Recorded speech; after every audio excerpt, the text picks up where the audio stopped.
Hi, my name is Shay and you are watching Reviews by Shay. So today I will be reviewing the 1999 film The Matrix that was directed by Lana and Lily Wachowski.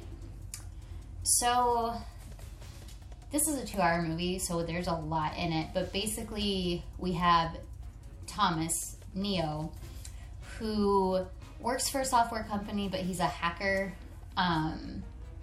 part-time, and he's always kind of felt like there was something wrong with the world, and he kept coming across the term the Matrix when he was hacking. So he's trying to figure out exactly what that is.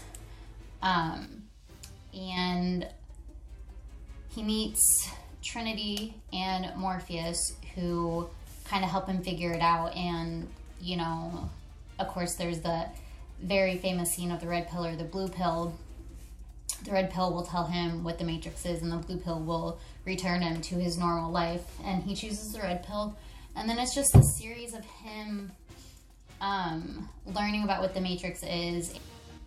Something else with the red pill and the blue pill is, you know, if you think about the colors, because color is so important in this movie. Color just dominated the themes, the feelings, the transitions. It was just all done so beautifully with the color scheme.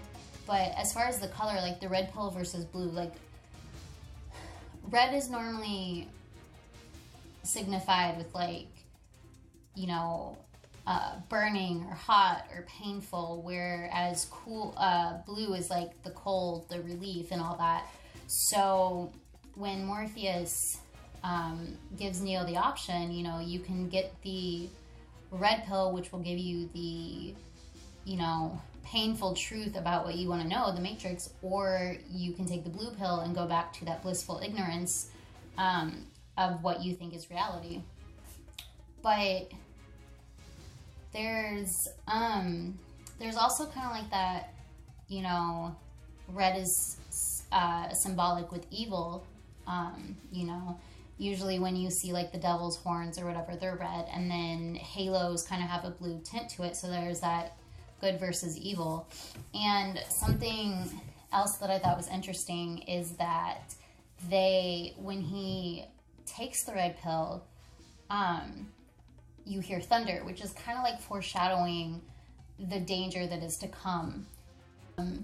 Some things that I noticed right off the bat was that this movie definitely used a lot of really cool transitions. Even the beginning, like zooming in on something and it going to another scene. Like it zoomed in on the code that's in the computer and all that, and it just uses these really awesome transition effects. And of course we all know about the bullet scene that was like made popular by this movie, and this movie has been said to have inspired a whole bunch of action flicks afterwards, like with the slow-mo movements and the bullet shot scene and all of that.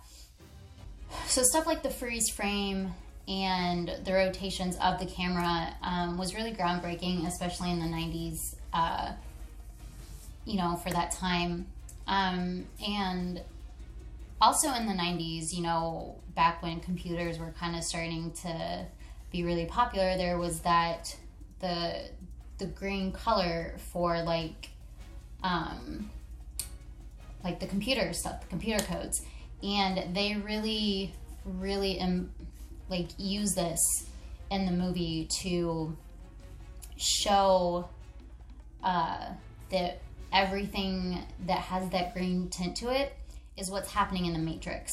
And the Matrix is, of course, like an alternate reality. Like, it's not real. The agents, who are, you know, essentially robots, and you get that feel from them. You get that robotic feel from them. They basically fought the humans that created them and decided to get revenge. So they have the Matrix, which plays out in the humans' minds, but their bodies are kept in little tubes. So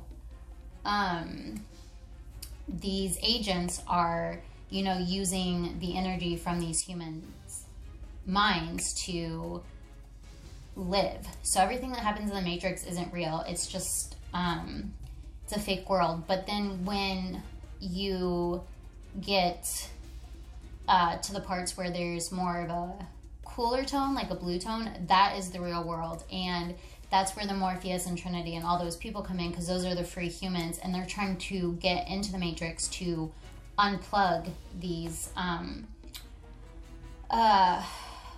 other humans. Something else that stands out is that this is a very dark and very ominous film. Like, so to get the sense that these agents are like the bad guys, you know, they wear black suits, that's equal to power. They wear shades that that you see the reflections of the people they're like interrogating, and that just, some of the camera angles made it to where they were in a position of power.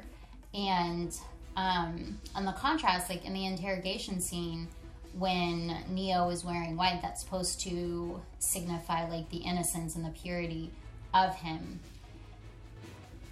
Some of the other things that I noticed about this movie was there was definitely kind of like a religious undertone to it. You know, if you rearrange the letters in the word Neo, you get the 1. And even at the beginning, there's that one scene where he finished the job for someone, and the guy was like, "Oh, you're like my own personal Jesus Christ." And then right after that, you know, saying like "Oh yeah, you never saw me. That's right, you don't exist." That's kind of playing on the Christian faith and how some people believe and some people don't. There's also, you know, the name Trinity could be referred to as the Holy Trinity, and the Oracle, who is this like all-knowing prophecy,